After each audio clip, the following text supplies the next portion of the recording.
Mercy Health St. Rita is addressing the health needs in our community, and to tell us more about their assessment and what they're focusing on, we have Tyler Smith, the Director of Community Health, Mercy Health Lima. Thanks for joining us today.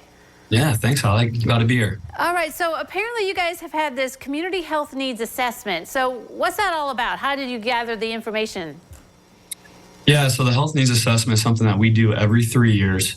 It's done through taking data, whether at the county level. So we look at Allen, Auglaize, and Putnam County when we're doing our assessment. And so it's really working with a lot of our partner agencies. So that could be the health departments, that could be the mental health boards, a lot of the nonprofits that we work hand by hand throughout the community. But it's also involving a lot of the data that we receive at the hospital. And so it's like I said, it's a 3-year process that we take this data in collectively.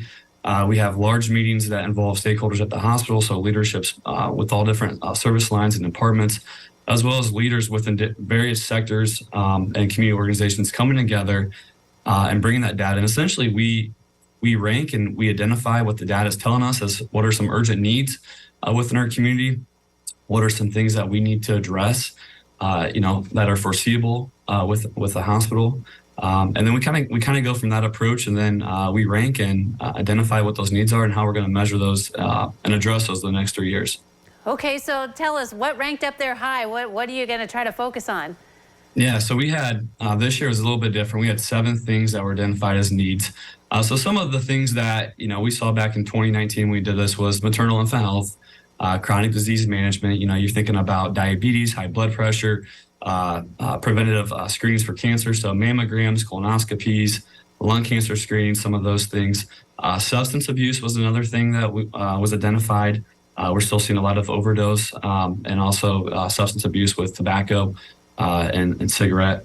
Some other things that were newer were the one that was probably the most need that we saw was housing and community conditions. So that was something that was completely off our radar back in 2019.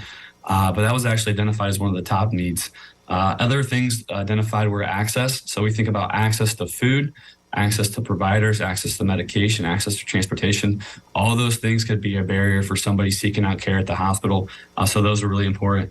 Other things that were identified then also were mental health and healthy behaviors. So chronic disease management, mental health, substance abuse, maternal infant health, healthy behaviors, housing, and then access were the 7 identified needs that were identified. Okay, so how do you pare that down? I mean, housing, that's not really in your wheelhouse. Do you have partners then that can try to do that one? And then how do you focus on some of this? Yeah, it's a lot. So between those seven indicators, we came up with 40 unique strategies. So essentially that kind of rolls into what we call our community health improvement plan, which is kind of our 3-year strategy of, hey, we have, chronic disease management. What's the data that we want to focus on? What are some, areas of need? And we bring those specific partners together. So, we have community leaders and hospital leaders that oversee each one of these priority groups. We meet quarterly. These groups, along with ourselves, came up with strategies and areas that we wanted to focus on and kind of, measure every quarter to make sure that we're making progress, but also that they are attainable. A lot of, when you're talking about housing, there's a lot of different things that you could focus on for housing, obviously. And, we're not going to solve all these issues, within the 3 years, but we obviously want to make improvements, steady improvements over time. But also, that's why it's so beneficial to bring in community partners too, because, we can't do all this from the hospital standpoint. So we really need to rely on those agencies that this is kind of in their wheelhouse. And so we look at ways that we can partner with them, whether that's using our time, our expertise, whether it's financially, maybe that's something that we want to also introduce within the hospital. And so that's those are the ways that we work to identify those. But yeah, it's a very broad goals, but some of the action items that we want to accomplish are very specific, and they're really focused on specific areas and specific populations too that may be more prevalent for some of these needs, whether it be mental health or whether it be something around chronic disease or management, some of those cases. Mm-hmm. Neat stuff. Thank you very much, Tyler, for joining us today to tell us about this assessment plan and what you're focusing on.